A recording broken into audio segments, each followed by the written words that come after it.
ভিডিওটি junior homeopathic চিকিৎসক বন্ধুদের দেখানোর জন্য, শেখানোর জন্য এবং সমাজের সাধারণ মানুষ যারা আমার ইউটিউব চ্যানেলটি ব্যবহার করেন বা লক্ষ্য করেন বা ফলো করেন তাদেরকে অবহিত করার জন্য।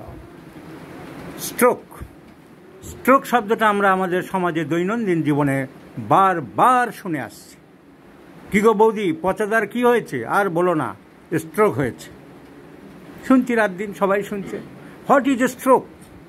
ইংরেজি স্ট্রোক শব্দটির মানে হলো ধাক্কা। ধাক্কা দিয়েছে। কে ধাক্কা দিয়েছে? নদীর পাড়ে নৌকা যেমন ধাক্কা দেয়, সেরকম শরীরে কোথাও একটা ধাক্কা পড়েছে। ধাক্কা মানেই স্ট্রোক। তাহলে ধাক্কা আমাদের দুটো মেন জিনিস শরীরের মধ্যে, একটা হচ্ছে হার্ট, একটা হচ্ছে ব্রেন। ব্রেনে যদি ধাক্কা দেয়, কোনো প্রবলেম হয়, তাকে আমরা বলি, ব্রেনের ইংরেজি সেরিব্রাল। So cerebral stroke. আর হার্টে যদি ধাক্কা দেয়, হার্টের যদি অসুবিধা হয়, তাকে আমরা বলি coronary stroke. Corona means heart. So এখন শুধু স্ট্রোক বলতে তাহলে আমরা হার্টকে বোঝাবো না ব্রেনকে বোঝাবো? শুধু স্ট্রোক বলতে সাধারণত ব্রেনকে বোঝানো হয়, সেরিব্রাল স্ট্রোক।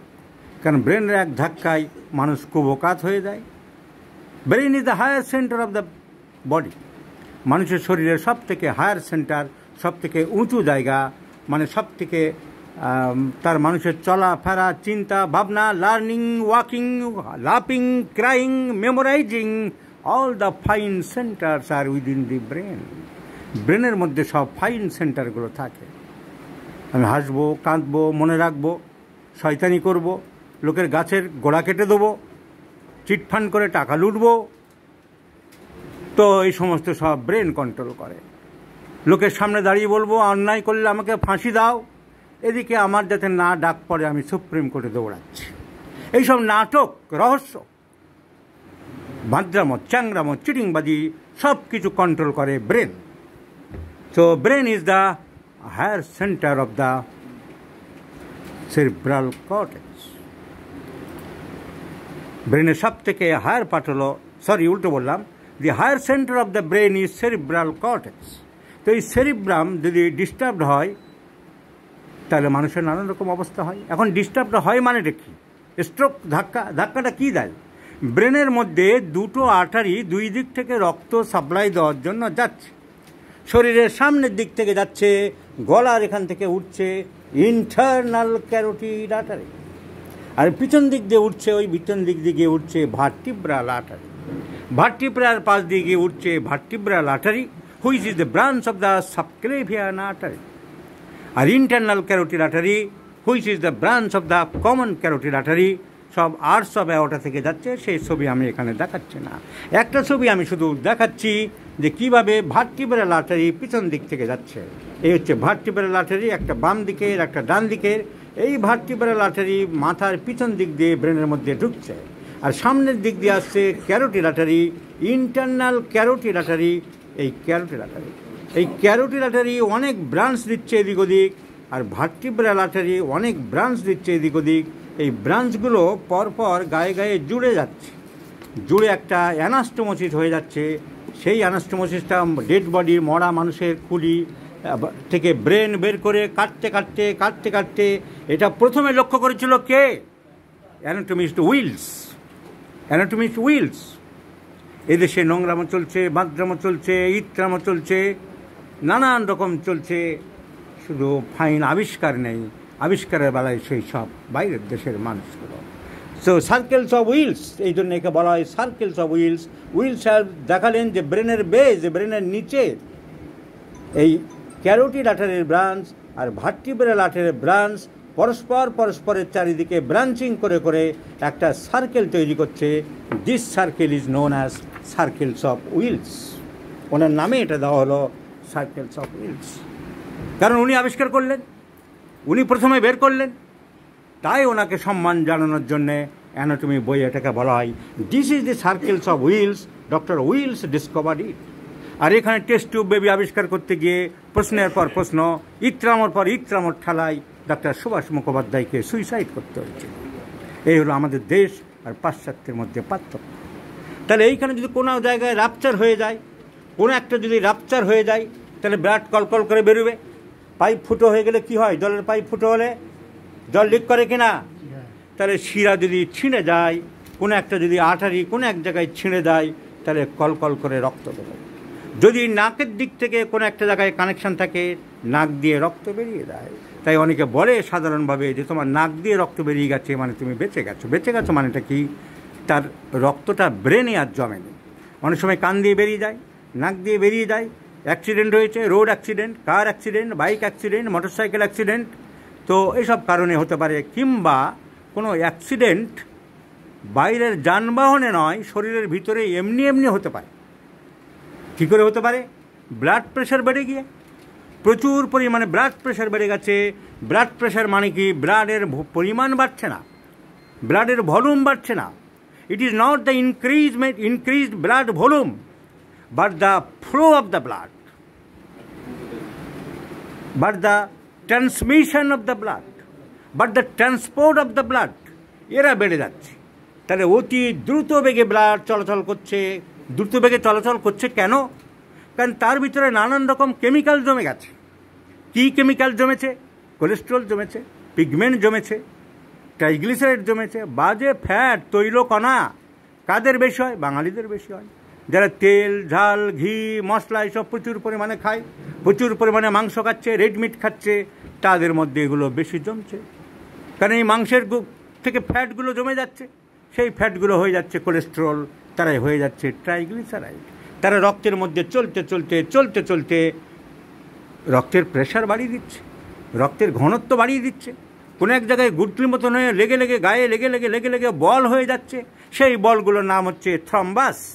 একটা ছোট্ট বল এবারে আর্টারির ভিতর দিয়ে সারা শরীরে ঘুরতে ঘুরতে ব্রেনের এক জায়গায় গিয়ে ধাক্কা খেয়ে গেল, সেই জায়গায় ছিঁড়ে গেল, ফেটে গেল। ব্লাড প্রেশার বাড়তে বাড়তে দ্রুত বেগে রক্ত চলাচল করতে করতে কোনো এক জায়গায় আর্টারির বেলুনিং হয়ে যেতে পারে। এই আর্টারির মধ্যে বেলুনিং মানে এক জায়গায় আর্টারিটা এরকমভাবে বেলুনের মতো হয়ে গেল, ফুলে গেল। ঠিক নদীর কোনো উইক পয়েন্ট যেমন ভেঙে যেতে পারে বাঁধ, একটুখানি ভেঙে গিয়ে ভিতরে ঢুকে গেল, তাড়াতাড়ি করে সেচ দপ্তরা বাঁধ দেওয়ার চেষ্টা করে। দুর্বল হয়ে গেছে বাঁধটা, তাই বাঁধটা যেমন রিপেয়ার করার দরকার থাকে, শরীরের ব্রেনের মধ্যে বা অন্য ব্রেনের মধ্যে যদি কোনো একটা আর্টারি এরকম বেলুনিং হয়ে যায়, তাহলে রাপচার করতে পারে যে কোনো এক সময়। রাপচার করলে ওখানে কলকল করে রক্ত বসে গেল, রক্ত জমে গেল, আর যেখানে রক্ত জমে গেল সেই জায়গাগুলো কাজ করতে পারছে না।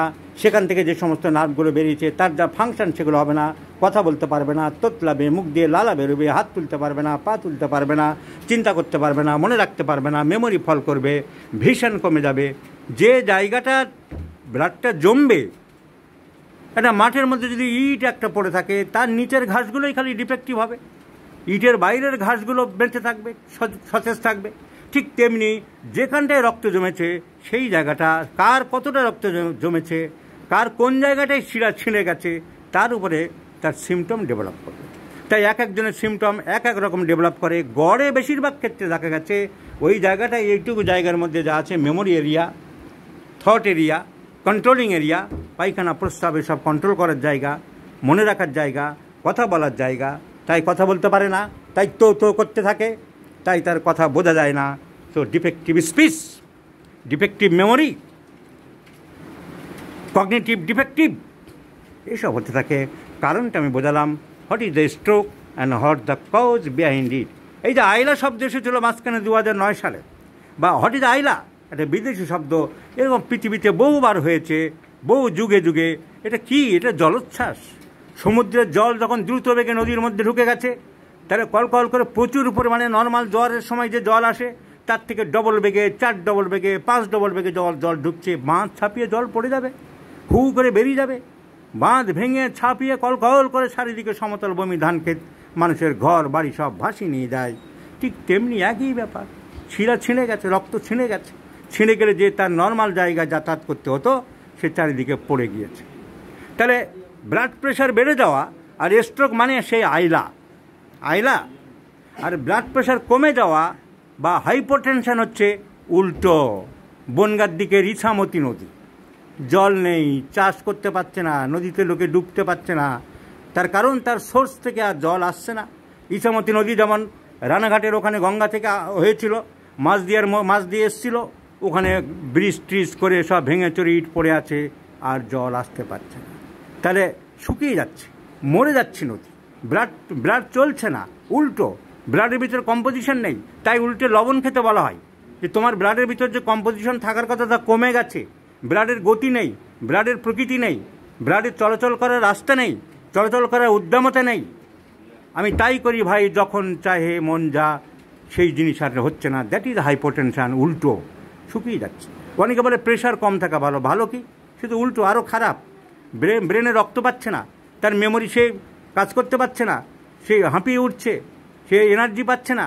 সো হাইপোটেনশন অ্যান্ড হাইপারটেনশন দুটোই খারাপ, কিন্তু হাইপোটেনশনে মানুষকে মারে না, আর হাইপার টেনশন ব্লাড প্রেশারে এরকম স্ট্রোক করে যখন তখন মেরে দিতে পারে। এখন এই স্ট্রোক হলে মানুষ অনেক সময় বেঁচে যাচ্ছে, তার রক্ত জমেছে সেইটুকু জায়গায় কাজ করছে না, যার প্রচুর পরিমাণে রক্ত জমে গেছে, যার এই যে কোন জায়গাটা ছিঁড়বে তার উপরে নির্ভর করছে।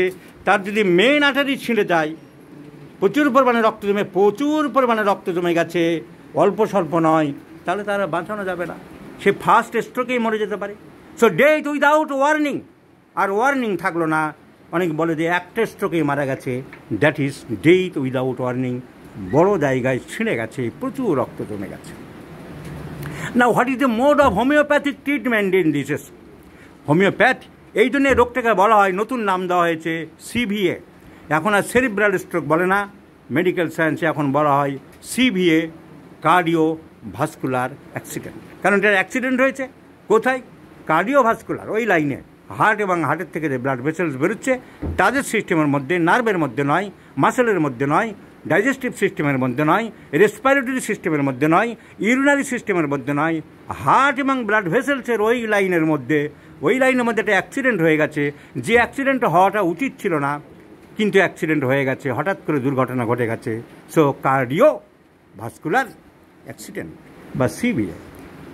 So homeopathy, we have enough scope, because homeopathic medicines treat over the functional purposes. It acts over the functions of the body. তাহলে সেরিব্রাল ফাংশনসটা ডিফেক্ট হয়ে যাচ্ছে, ডিস্টার্ব হচ্ছে, রক্ত জমে আছে, এই রক্তকে ডিজলভ করাতে হবে। অ্যালোপ্যাথিতে অনেক সময় মাথা খুলি কেটে সেই রক্ত বের করতে হয়। এমনি ন্যাচারালি কিছুটা রক্ত অ্যাবজর্ব করে, হোমিওপ্যাথিক মেডিসিনস আর দেয়ার যেখানে ব্লাডটাকে অ্যাবজর্ব হয়ে দেয়। Our arnica montana is the first medicine. Junior homoeopathy ডাক্তারদের শিখিয়ে দিলাম, সাধারণ মানুষও যারা জানছেন যে কোনো স্ট্রোকের রোগী যদি হঠাৎ হয়, first medicine is arnica montana. 630 কয়েক ডোজ দিতে হবে, অন্তত ব্লাডটাকে দ্রুত অ্যাবজর্ব করাতে পারে। তারপরে followed by constitutional treatment. In many cases যখন প্যারালাইসিস ডেভেলপ করে গেছে, যখন স্লারিং অফ দ্য স্পিচ, কথা ঠিকমতো বলতে পারছে না, জড়িয়ে যাচ্ছে, মেমোরি ফল করছে, তখন সিমটোমেটিক ওষুধ দিতে হবে। বেশিরভাগ ক্ষেত্রে হ্যানিম্যান স্টিংচারা সিনে ক্যালি, পটাশিয়াম হাইড্রেট থেকে যে ওষুধটা হ্যানিম্যান আবিষ্কার করেছেন সেটা বেশিরভাগ ক্ষেত্রে আসে। এই ভদ্রলোকের cerebrovascular accident followed by left সাইডের হেমিপ্লেজিয়া, বাঁ দিকে প্যারালিসিস হয়ে গেছে, বাঁ দিকের পাওয়ার নেই, বাঁ দিকের কন্ট্রোলিং পাওয়ার নেই। Lack of power in the left side of the body, lack of control in the left side of the body, ধরে রাখতে পারে। Involuntary stroke, urination. উনি মাংস খেতে ভালোবাসেন, ডি দেয়ার ফর মিট, লবণ খায়, ডি দেয়ার ফর সল্ট, লবণ খায়। Mentally he is sympathetic patient, sympathetic, দয়া মায়া বোধ আছে। আর considering the action over the central nervous system, so again the causticum is the choice of medicine. So I have prescribed causticum in 50 millisiemens scale of potencies. অনেক স্ট্রোকের রোগীকে আমরা সুস্থ করে দিয়েছি, তারা হেঁটেছে, দৌড়িয়ে বেরিয়েছে। এই ভদ্রলোককে আমরা তাই করে দেবো। I do hope the patient will completely cured by our hydrate of potash discovered by Samuel Christian Friedrich Heidelberg. Understand? Yes. Okay, thank you.